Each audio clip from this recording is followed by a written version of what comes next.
Ole Miss gets a major visit from a top offensive lineman in the transfer portal today.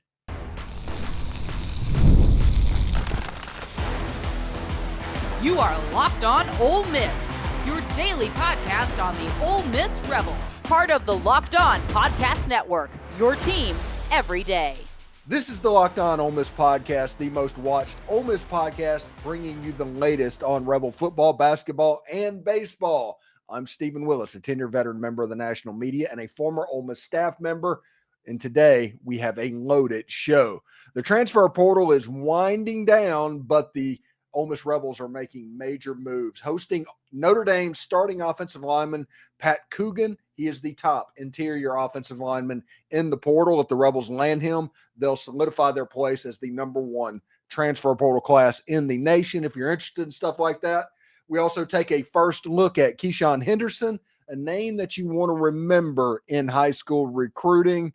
And we'll tell you the accolades that he already has and what's coming down the road as well. And tonight, it's Ole Miss versus Texas. It's a must-win clash with major implications for Ole Miss. We're free and available in all the podcast apps and on YouTube. Thank you for making Locked On Ole Miss your first listen every day. And a special shout-out to the insiders and everydayers who make the show what it is. For your second listen, check out Chris Gordy at Locked On SEC or Corey Burton at Locked On Vandy for more SEC insights. And also, Super Bowl 59 is here, and there's no better way to make every play more exciting than with FanDuel Sportsbook. New customers can bet just $5, and if you win, you'll score $200 in bonus bets. Download the app today or head to FanDuel.com to get started. So everybody was kind of winding down the transfer portal. Ole Miss is in second spot. There's not really that much room to happen. And then, boom. News broke that Pat Coogan is going to be visiting today Ole Miss. He's supposed to go to Indiana on Friday and Michigan on Saturday. We'll talk about that in just a little bit, but Ole Miss gets the first shot at him. This is a guy that started on the interior of the Notre Dame offensive line for much of the season. I think it was the third game where he started starting, and then he was the starting center all the way throughout this season. And the good news about a center is if he goes to Ole Miss, you know that the center position is going to be all right because he actually started on a national championship game level team this year at Notre Dame. So I think it was Steve Wiltfong from On Throughs reporting that Coogan is expected on campus today as a visitor for Ole Miss. When you look at the transfer portal rankings, he's listed as a 4-star, the top interior offensive lineman in the portal right now. I think he's up there. Patrick Kutas is way up the list as far as this portal class's players is as well.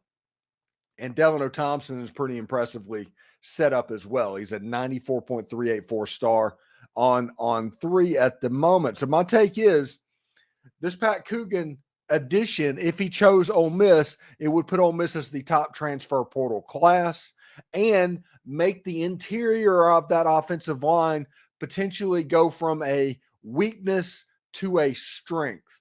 I think Pat Coogan would have a great effect on that as well. Whenever you look at what he did in the games this season, much of the year he was grading out at over 70%. He did have to go up against some pretty dang good defensive lines in the playoff with Indiana, Georgia, Penn State, and Ohio State. He didn't do poorly, didn't do exceptional, but those were obviously the 60s on his grades. But he graded out for the year at over 70 points, which is, worth talking about. And he has none of that Northern Illinois stink on him as well. Pat Coogan was an offensive lineman on a Notre Dame offensive line that wanted to run the football, whether it be Riley Leonard or Jeremiah Love. They wanted to run the football. They wanted to play ball control. In this new era of football that is developing, Notre Dame and the Big Ten style of playing is kind of becoming in vogue again. After the high-flying Big 12 and SEC offenses of the past 10 years, you have a situation where the defenses are starting to take a little bit of control thanks to the helmet communication, in my opinion.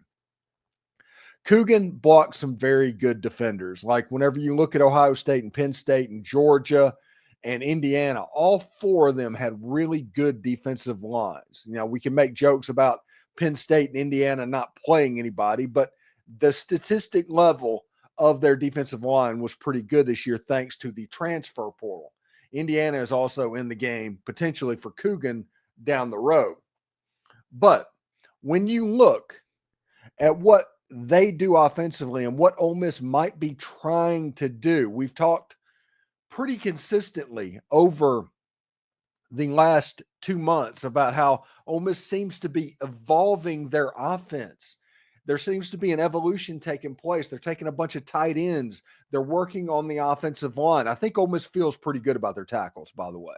I am going to say this. Everybody wondering about that. I think that over bowl practices, they got to see either Williams or Pounds in that right tackle role, and they're comfortable with that. And they're comfortable with the backups that they already have.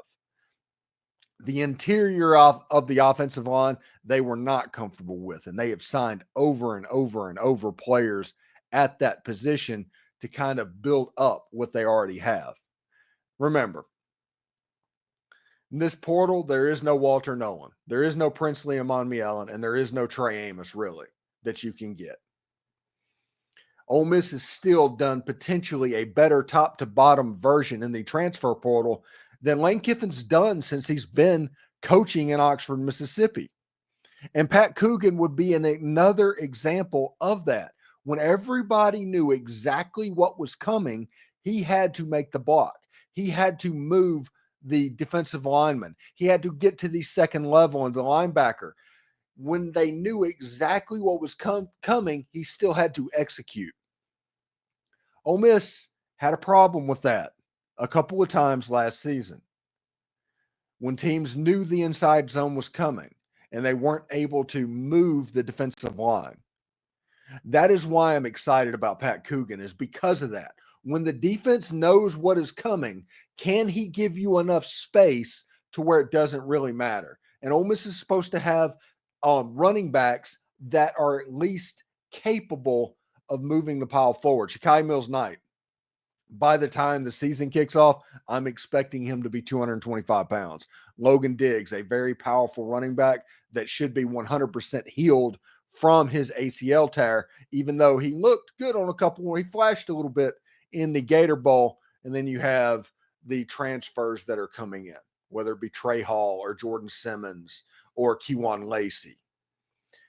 This running back room is going to be pretty good, but you still need some people up front that can move people. They're banking on the fact that Pat Coogan can do that. They're banking on the fact that Patrick Kutas can do that. They're banking on the fact that Delano Townsend can do that.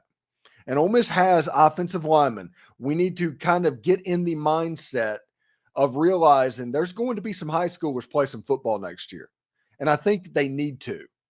It's gotten to the point where in high school recruiting, people were talking. So I do think that you're going to see some high schoolers on the field. And Ole Miss has done a good job on the defensive side of the ball at Mississippi players, high school players playing football because they're good enough.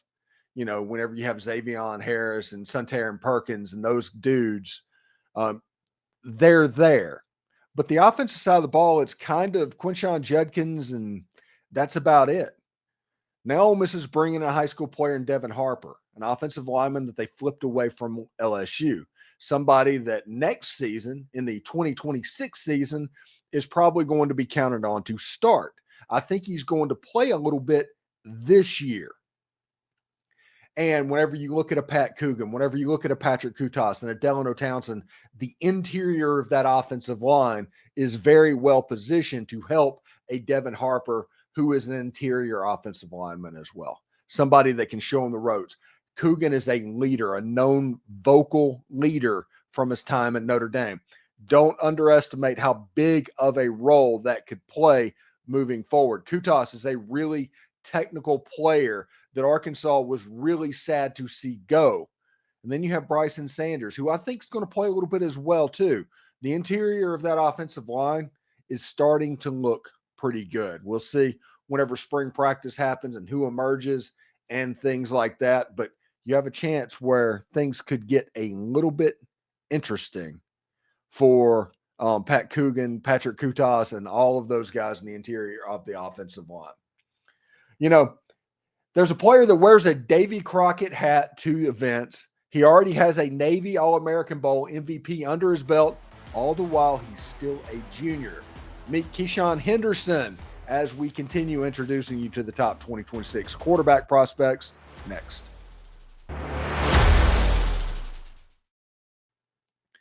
Super Bowl 59 is here. One game, two teams, and endless possibilities. And there's no better way to make every play more exciting than with FanDuel Sportsbook. Whether it's predicting the first touchdown, calling the MVP, or even betting on the coin toss, FanDuel makes it easy to get in on the action. With live betting all game long, you can adjust your bets as the game unfolds and feel the thrill from kickoff to the final whistle. The live betting feature lets you stay involved no matter what happens on the field, and the app is super easy to navigate. Plus, knowing that you can place a $5 bet and potentially win $200 in bonus bets for the Super Bowl, yeah, that's icing on the cake. Download the app and head to FanDuel.com to get started. Bet just $5, and if you win, you'll score $200 in bonus bets. That's FanDuel.com. Bet with FanDuel, an official partner of Super Bowl 59. So I'm sitting here watching the Navy All-American game whenever it came on.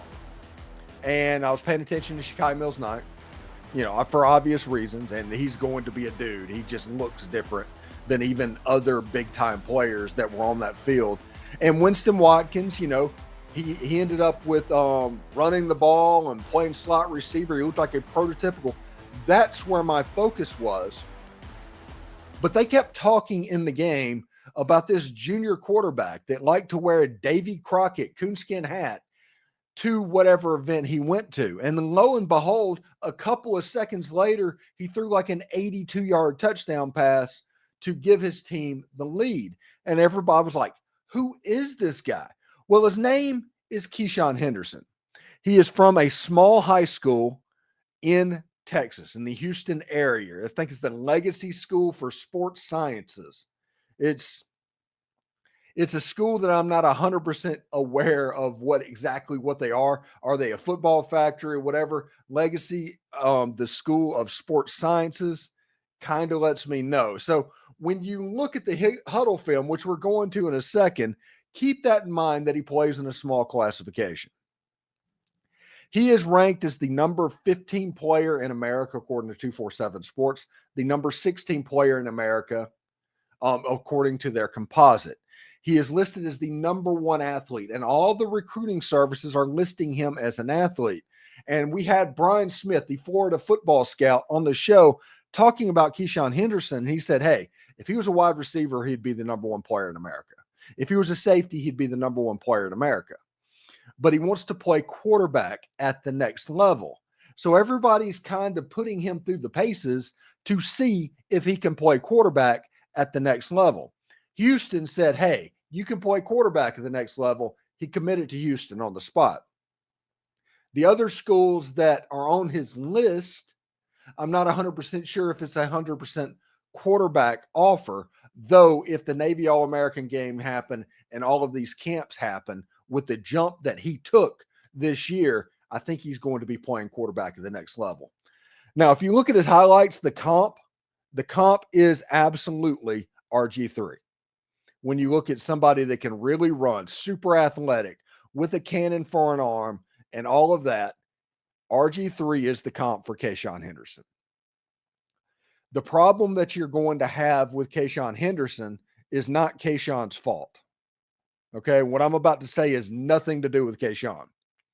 But whenever he gets to a D1 college, especially a Power 4 level conference team, whether it be Houston or Ole Miss or Georgia or Arizona State or Arkansas, those teams, there's going to be a little bit of a learning curve that he has to go through because he's played at low classification high school football in Texas, moving up to an SEC or a Big 12 level program. And that jump takes a little bit of time. Now, the good news is for Keisean Henderson is there's a chance that if he were to say commit to Ole Miss, that you might still have Austin Simmons on campus. You get to take a year to figure out what's going on, figure out what you're doing, and the next year it's yours. You have that situation set up for you. Like I said, right now he is committed to Houston. And it is because Houston has told him, without a doubt, he is going to play quarterback for him. And other people, if he keeps performing the way he is in this camp circuit and the Navy All-American game and all of that, they're going to make him a quarterback. He's got the tools. He throws a kind of a pretty ball if you ever see it. And well, you're seeing it right now.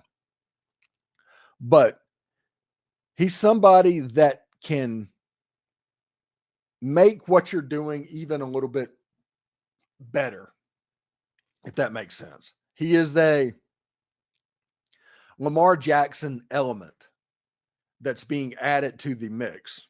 Even though he played like RG3, but you notice Arkansas is on his list of schools that are recruiting him. Arkansas is Bobby Petrino. Arkansas is Bobby Petrino, and they coached Lamar Jackson.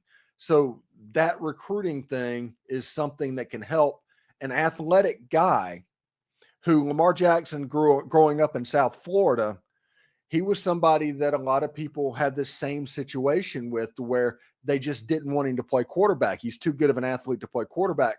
I don't think he can do it. And then Lamar Jackson got to Louisville and won the Heisman Trophy, then went to the Baltimore Ravens, and he's just collecting MVP trophies at this moment.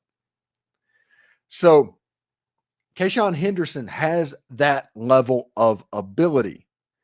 We talked about Ryder Lyons last week and how he compares favorably, honestly, with a Jackson Dart. We're going to talk about other quarterbacks over the next couple of days and weeks that they're a little bit different.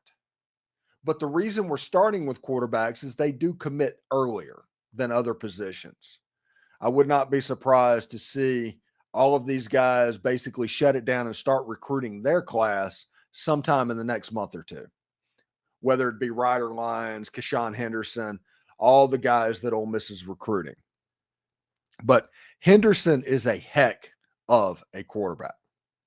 He's a heck of a player. And like I said, the MVP of that Navy All-American game and all of that, I'm not a huge fan of the coonskin hat. I'm not. It's one of those things, you're playing a game in San Antonio and you're wearing a Davy Crockett hat and you just want to go, you know what happened to Davy Crockett, right? But I think he's a really good quarterback, and he is somebody that has a definite opportunity to take a step. And he would fit in an RPO style offense to where you move the quarterback around. You could use him the same way that you use Jackson Dart and Matt Corral, and it would be fine. Like I say, he's 6'3", 185. He gets into a college weight room, he's going to be 210 by the time he's a junior. And then you're looking at 6'3", 210 pounds, and he can run like a freaking deer. So if you want to look at what this player can be, that's what it is. It's just a great size, good athlete. And like I said, he's going to end up probably being a 5-star player by the time he is said and done. So we'll see how it goes for Keisean Henderson and Ole Miss. Coming up in our final segment, it's Ole Miss versus Texas in the Chris Beard Bowl tonight. Why this game is a must-win for the Rebels and what is at stake. Don't miss it.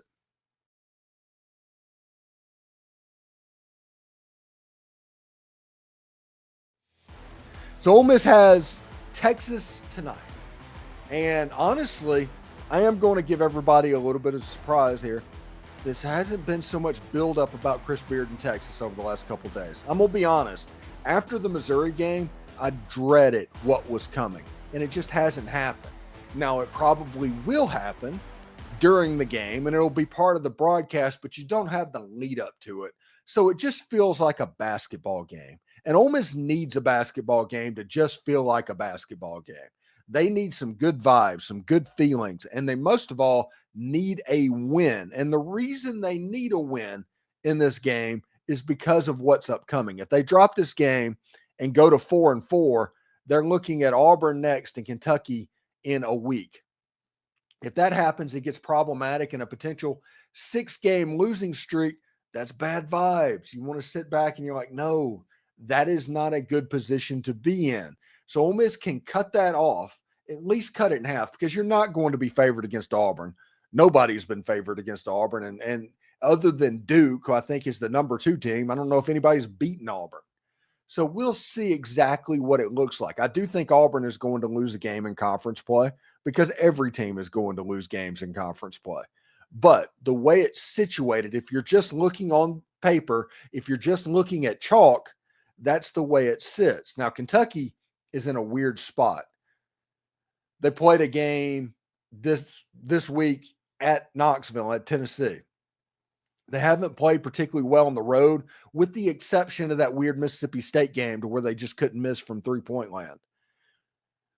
You might be a chance to get them on the road. So you have a good chance, if you can get the win against the Texas Longhorns, all of a sudden you can get a win against the Kentucky Wildcats, and all of a sudden you're 6-4 after 10 games. And if you're 6-4 after 10 games, you're golden, man.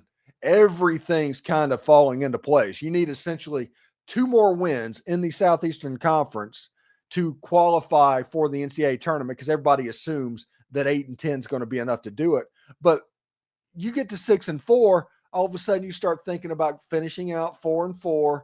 You can do that. You're 10-8. You're probably a 5 or 6 seed in the NCAA tournament. And you're like, hey, let's go. Let's go try to make a second weekend type of run. And Ole Miss has the type of team that can do that when they play at their best. But the first thing you have to do is beat Texas. When you look at Texas in this game, Ole Miss needs to do 3 things in this game to win it. Ole Miss needs to find a secondary scorer for Ole Miss to reduce scoring droughts.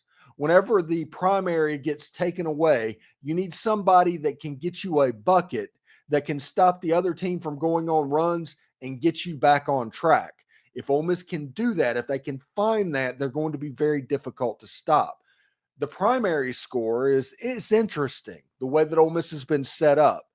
It's been Malik Dia or Sean Padula, but it's usually only been one player. There hasn't really been nights where there have been 2 players completely locked in, with the exception of maybe Louisville, perhaps BYU. But if Ole Miss can find a secondary score, you have your primary going off and a secondary score, Ole Miss is going to be tough to beat.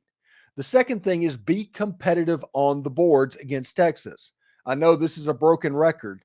It's just the way it is, but they've been blown off on the boards against Mississippi State, Missouri, and Texas A&M. They need to avoid that happening against the Longhorns. If they can just be competitive, I'm not asking that you win the boards, just make it underneath a 5 rebound differential. If you can do that, you have a chance to be really in this game. And also, Matt Murrell has to become the Matt Murrell that we all know that he can be. He has to be a threat to score the basketball. And for the last couple of weeks, for whatever reason, he hasn't been. There's been rumors of an injury that he is recovering from, but he needs to become the Matt Murrell that Ole Miss fans expect to see out on the court.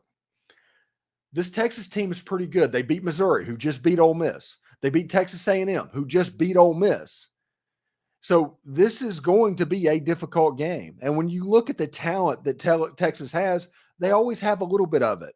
Now, in the football team, everybody talks about Texas football and how it looks overall, but the basketball team's also pretty well. Texas is kind of an underrated basketball state. So they always kind of have some dudes that play basketball.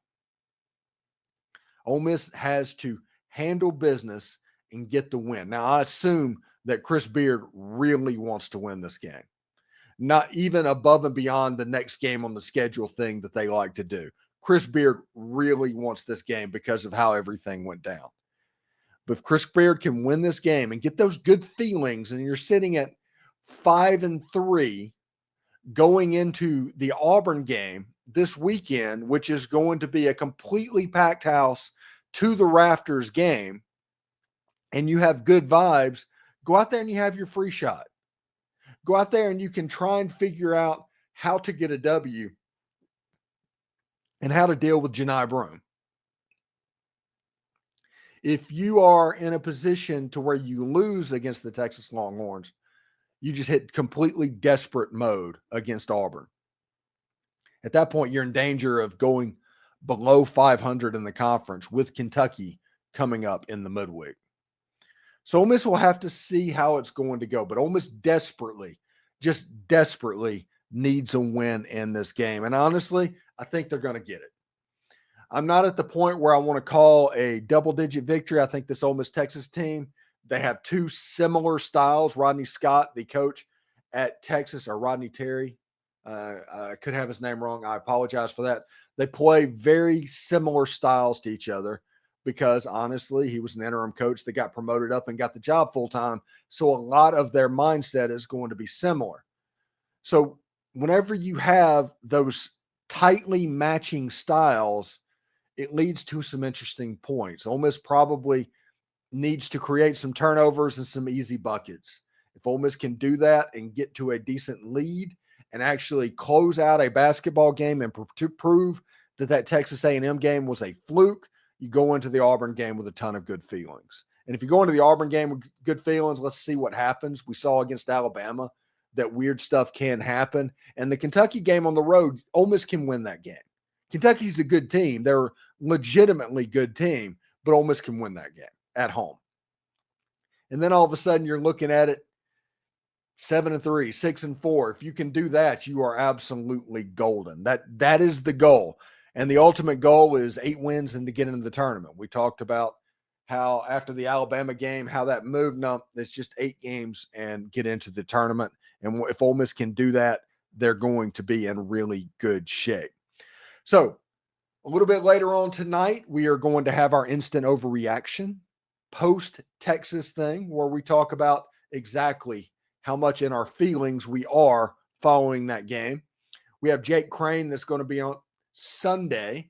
Going to have him as well. We're going to have Dalen Flowers. He's been on the show last night. We're going to have Michael Katz. We're going to have Tom Vanderford. We're going to have all the guests that you are used to. The SEC Squad Show should be really cool for everybody over the next couple of days. So thanks again for making the Locked On Ole Miss podcast your go-to source for Ole Miss sports. We pride ourselves on offering the most comprehensive perspectives, which is why we're the number one Ole Miss podcast out there. Your support means the world to us, and thank you for making us the Ole Miss Morning Show. Thank you for making Locked On Ole Miss your first and listen every day. For your second listen, check out Locked On SEC Podcast. Host Chris Gordy holds no punches covering the best conference in college football. Find Locked On SEC on YouTube or wherever you listen to podcasts. And hotty toddy, everybody. And remember, analytics is just the old English word that means bad football. We'll see you tomorrow.